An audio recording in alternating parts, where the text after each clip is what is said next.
My Stray Dog Heart by me. There once was a little stray lonely dog who wasn't sure but believed that his name was Shoo. That's what folks called him whenever they threw the stones he could fetch, shouting, "Shoo, doggy, shoo!" One day in the park, as he played with old logs, he spied a girl walking her own two pet dogs. They jumped and rolled, doing handstands and kicks, playing dead and other such little dog tricks. She'd cheer and applause at each of their feats, and reach in a bag and throw them some treats.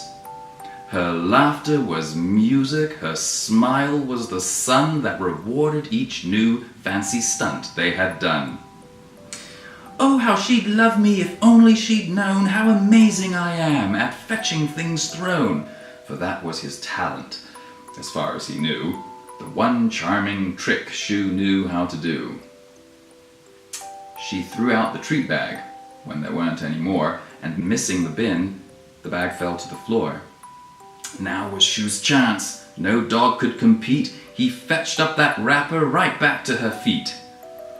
Amused, she picked it up off the ground and placed it straight in the bin this time round. Aha! Thought Shoo, determined to win. Challenge accepted, let the games begin. He dove in that bin, found the wrapper, and then brought it right back to that girl's feet again. 3 more tries, each harder to find, but Shoo brought it back to her feet every time.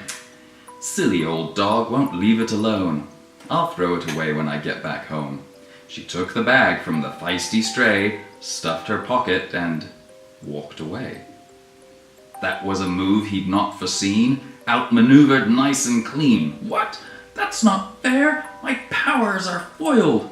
Shoo's mind froze still as it toiled and boiled. Try as he may and try as he might, this girl must be made up of pink kryptonite. The beat of his heart went faster and faster. He knew he must make this girl his new master. One day I'll fetch more than all she has thrown me. One day I'll show her, and she'll want to own me.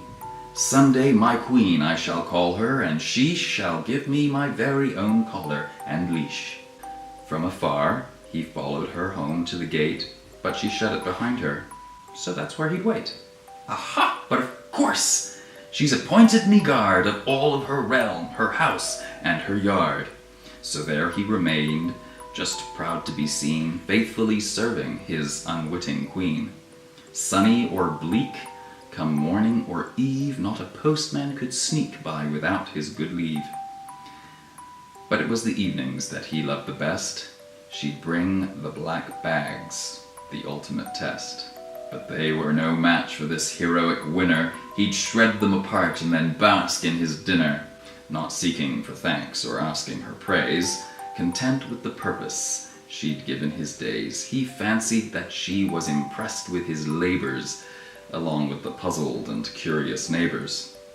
The other thing that he loved the most was going for walks. He'd leave his post and follow afar and fluff up his fur, pretending that he belonged to her. He still had no leash, but surely because he was her favorite, of course it was. But still he hoped that all the same she'd give him a leash, and maybe a name.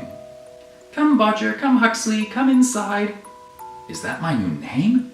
He nearly cried, his tail wagging, teary-eyed. She gave me a name, my name's Inside. He trotted home as if on a cloud.